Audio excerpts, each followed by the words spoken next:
అందరికీ హార్దిక వందనాలు.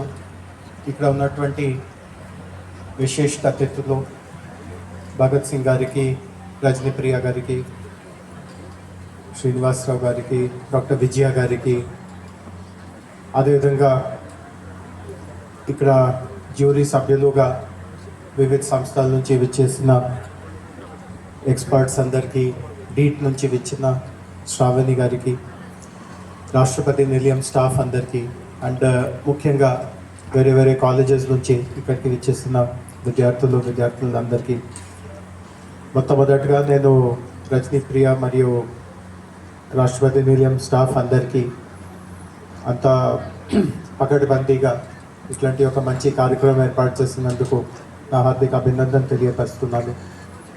చాలామందికి అవగాహన ఉంటుంది, ఈరోజు భారతదేశాన్ని గురించి మొత్తం ప్రపంచంలోనే ఒక విశిష్టమైన ఒక చూపు ఉంది. మీకు తెలిసి ఉంటుంది, మన జనాభాలో 65% భాగము వాళ్ళ వయస్సు 35 సంవత్సరం లోపే ఉంది. అంటే ఈరోజు ప్రపంచంలో ఎక్కడో చూసినా ఇట్లాంటి పరిస్థితి లేదు. యుఎస్ కావచ్చు, జపాన్ కావచ్చు, చైనా కావచ్చు, కొరియా కావచ్చు, అభివృద్ధి చెందిన దేశంలో పరిస్థితి చాలా విపరీతంగా ఉంది. అక్కడ ఎక్కువ శాతం జనాభా వృద్ధులు ఉన్నారు. అండ్ ఇంగ్లీష్లో ఇట్లాంటి పరిస్థితిని డెమోగ్రఫిక్ డివిడెండ్ అంటారు. అంటే 100-150 సంవత్సరంలో ఇట్లాంటి పరిస్థితి ఒకసారి వస్తుంది. అండ్ భారతదేశంలో అదృశ్యంగా ఈరోజు మనం అట్లాంటి పరిస్థితులు ఉన్నాము. కానీ ఇంకొక రకమైన విమర్శలు కూడా చాలా ఉన్నాయి. అంటే అంత జనాభా అడ్వాంటేజ్ మన భారతదేశానికి ఉన్న ఒక విమర్శ ఏం వస్తూ ఉంది అంటే, చాలామందికి పెద్ద స్థాయిలో స్కిల్స్ లేవు. అంటే మన అందరికీ తెలుసు, టెక్నాలజీ రావడం వలన, ఏఐ ఇట్లాంటి కొత్త కొత్త టెక్నాలజీస్ రావడం వలన రాబోయే కాలంలో ఉన్నటువంటి ఉద్యోగాల స్వరూపం కూడా చాలా భారీగా మారుతూ ఉంది. అది దానికి తగినట్ట మనకు స్కిల్స్ లేనట్టుగా ఒక రకంగా విమర్శలు మేము చూస్తూ ఉన్నాము. మీరు కూడా కొన్ని సందర్భంలో చూసి ఉంటారు, నేను కూడా చాలాసార్లు ఇట్లాంటివి చూశాను. మన రాష్ట్రంలో జరుగుతూ ఉంటుంది, ఇతర రాష్ట్రాల్లో జరుగుతూ ఉంటుంది. నేను జస్ట్ ఒక వారం క్రితమే పేపర్లో చదివిన ఒక ఆర్టికల్ గురించి మీకు చెప్తాను. ఇది మన రాష్ట్రం విషయం కాదు, కానీ మన రాష్ట్రంలో కూడా అంతకంటే భిన్నమైన పరిస్థితి ఉందో అట్లా నేను అనుకోవట్లేదు. ఇది బహుశా మధ్యప్రదేశ్లో జరిగింది. పేపర్లో పెద్ద అక్షరాల్లో వచ్చింది. అక్కడ పోలీస్ కానిస్టేబుల్స్ 100 పోస్టులు పడినాయి. పోలీస్ కానిస్టేబుల్ భర్తీ కోసం 100 పోస్టులు పడినాయి. దానికోసం 3000 మంది ఇంజనీర్స్ అప్లై చేశారు. అండ్ అక్కడ ఫోటో కూడా ఇచ్చారు, వాళ్ళ అప్లికేషన్ కార్డ్ పట్టుకొని లైన్లో. అక్కడ పోలీస్ కానిస్టేబుల్స్కి ఇది వాక్ ఇన్ ఫిజికల్ టెస్ట్ అవన్నీ ఉంటుంది. 3000 మంది ఇంజనీర్స్ ఉన్నారు. సో ఆ పేపర్ చదివితే, ఆ ఆర్టికల్ చదివితే ఒక రకంగా ఆలోచన ఎట్లా అనిపిస్తుంది అంటే, బహుశా ఇంజనీరింగ్ జాబ్స్ అంతా ఆగిపోయినాయి కాబట్టి ఇంజనీర్స్ పోలీస్ కానిస్టేబుల్ ఇట్లాంటి పోస్ట్కి అప్లై చేయాల్సిందిగా, అంటే తప్పని పరిస్థితిలో వాళ్ళు ఇట్లాంటి పోస్టులకి అప్లై చేస్తూ ఉన్నారు. కానీ వాస్తవికత ఏముంది అంటే, ఇంజనీరింగ్ జాబ్స్ ఏవి కూడా తగ్గలేదు. కానీ ఏ ఇంజనీరింగ్ కంపెనీ కూడా అట్లాంటి క్యాండిడేట్స్ని చూడదు. అదే వాస్తవికత ఉంది. వాళ్ళ చేతిలో ఇంజనీరింగ్ డిగ్రీ ఉంది, కానీ ఇంజనీరింగ్కి సంబంధించిన ఒక మొక్క కూడా వాళ్ళలో నైపుణ్యత లేదు. అండ్ నేను ఇది పోలీస్ కానిస్టేబుల్ జాబ్ని ఏదో తక్కువ చూడట్లేదు. అది కూడా చాలా ముఖ్యమైన, చాలా విలువమైన సేవ. మన సమాజంలో అందరూ భద్రతతో ఉండాల్సిందిగా ఉంటే పోలీస్ పాత్రత్వం చాలా చాలా కీలకం. అండ్ పోలీస్ కానిస్టేబుల్ నుంచి ఆ వ్యవస్థ మొదలవుతూ ఉంటుంది. కానీ 4 సంవత్సరాలు ఇంజనీరింగ్ చదివిన తర్వాత ఆ పోలీస్ కానిస్టేబుల్ జాబ్కి వెళ్ళడానికి ఏమైనా ఔచిత్యం ఉందా? సో భారతదేశం గురించి ఇదే వాస్తవికత ఉంది. ప్రతి సంవత్సరం వేలాది, లక్షాది, కోట్లాది మంది వాళ్ళు విద్య పూర్తి చేస్తున్నారు. కానీ ఎట్లాంటి ఉద్యోగ అవకాశాలు ఉన్నాయో, దానికి ఎట్లాంటి విద్య అనుకూలంగా ఉంటుందో దాని గురించి కొంత కూడా, అంటే వాళ్ళలో ఆలోచన లేదు అనేది నేను చెప్పను. వాళ్ళకి సరైన సమాధానం ఇచ్చేందుకు, వాళ్ళకి సరైన మార్గదర్శకత్వం చేసేందుకు మంచి వ్యవస్థ మేము ఏర్పాటు చేయలేకపోయాము. సో ఇట్లాంటి నేపథ్యంలో తెలంగాణలో ఖచ్చితంగా పరిస్థితి వేరే రాష్ట్రాల కంటే భిన్నంగా ఉండాలి. ఇక్కడ మంచి పరిపాలన ఉంది. ప్రభుత్వం కూడా రాబోయే కాలంలో మన యువత భవిష్యత్తు ఎట్లా ఉండాలో దానిపైన చాలా శ్రద్ధ ఉంది. సో ఇప్పుడు నేను చేపడుతున్న బాధ్యతల్లో ఒక చాలా ముఖ్యమైన అంశము ఈ స్కిల్లింగ్ మీద కూడా ఉంది. సో తెలంగాణలో రాబోయే రోజులో మేము ఎట్లా చేయబోతున్నాము అంటే ప్రతి స్టూడెంటు అంటే స్కూల్ పూర్తి అయ్యే సమయానికి 10వ తరగతి మన అందరికీ తెలుసు ఒక చాలా ముఖ్యమైన మన లైఫ్లో ఒక భాగము. 10వ తరగతి అయిన తర్వాత చాలామంది అమ్మ నాన్న కావచ్చు, ఆ విద్యార్థులు స్వయంగా కావచ్చు, వాళ్ళు ఒక ఆలోచనకి వస్తారు, నేను ఎట్లాంటి తదుపరి చదువు ఎట్లాంటి చేయాలి. కొంతమంది ఎంసెట్ కోసం ప్రిపేర్ అవుతారు, కొంతమంది ఇంకొక కామర్స్ చదువుతారు. సో కానీ సాధారణంగా 10వ తరగతి తర్వాత ఏం చేయాలో అది అంత లోతుగా దాని మీద అంత విజ్ఞానంగా దాని గురించి అట్లాంటి నిర్ణయం తీసుకోవడం జరగదు. అంటే అందరూ ఎంసెట్ రాస్తారు, నేను కూడా రాసిస్తాను, అందరూ ఇంకొక కోర్స్ చదువుతున్నారు, నేను కూడా చదివిస్తాను. సో 10వ తరగతి పూర్తి అవగానే ప్రతి విద్యార్థినిలో ఎట్లాంటి కేపబిలిటీ ఉందో, వాళ్ళకి 10 సంవత్సరాల్లో ఎట్లాంటి మార్కులు వచ్చినాయి, చదువు పట్ల ఎంత ఏకాగ్రత ఉందో, ఏ సబ్జెక్ట్స్ బాగా అర్థం చేయగలుగుతున్నారో, ఏ సబ్జెక్ట్లో అతనికి అంత అభిరుచి లేదో, చాలా లోతుగా వాటిని అధ్యయనం చేసుకొని తదుపరి ఎట్లాంటి వాళ్ళు స్టడీస్ కానీ వొకేషనల్ ట్రైనింగ్ కానీ తీసుకోగలిగితే అతనికి ఉన్నటువంటి సామర్థ్యానికి ఆయనకి జీవితంలో ఒక మంచి ఒక అవకాశం దొరుకుతుందో, అట్లాంటి చాలా చాలా ఒక సాంకేతికంగా లోతుగా అధ్యయనం చేసి వాళ్ళకి ఎట్లాంటి సలహాలు సూచనలు ఇవ్వడం జరుగుతుంది. అండ్ ఆ సలహా సూచనలలో కూడా రకరకాలుగా వాళ్ళకి ఆప్షన్స్ ఇవ్వడం జరుగుతుంది. మీరు చేస్తూ ఉంటే హోటల్ మేనేజ్మెంట్ చదవచ్చు, లేకపోతే మెసనరీ కోర్స్ చేయవచ్చు, లేకపోతే యానిమేషన్ కోర్స్ చేయవచ్చు. అంటే కనీసం 20-30 కోర్సెస్ అనవసరంగా ఉన్నత విద్య వైపు వెళ్ళి బదులు ఇట్లాంటి కోర్సెస్ చదివితే మీ సామర్థ్యానికి తగిన మీకు మంచిగా జరుగుతుంది, చాలా మంచి మీకు ఉద్యోగ అవకాశాలు వస్తాయి, స్వయం ఉపాధి వైపు మీరు వెళ్తున్నా అట్లాంటి కూడా మీకు అవకాశాలు దక్కే పరిస్థితి ఉంటుంది.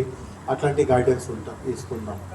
ఒకవేళ అంత గైడెన్స్ ఇచ్చినా అంటే సమాజంలో ఉన్నటువంటి ఒత్తిడి వలన, బంధువులు చుట్టాలు ఉన్నటువంటి ఒత్తిడి వలన వాళ్ళ అమ్మ నాన్న అయినా వాళ్ళని మామూలు కాలేజ్లోనే మామూలు కోర్సులో జాయిన్ అయినప్పటికీ కూడా మళ్ళా 2 సంవత్సరాల తర్వాత ఇంటర్ పూర్తి అయిన తర్వాత మళ్ళా అట్లాంటి ప్రక్రియని ఇంకొకసారి ప్రయత్నం చేస్తాను.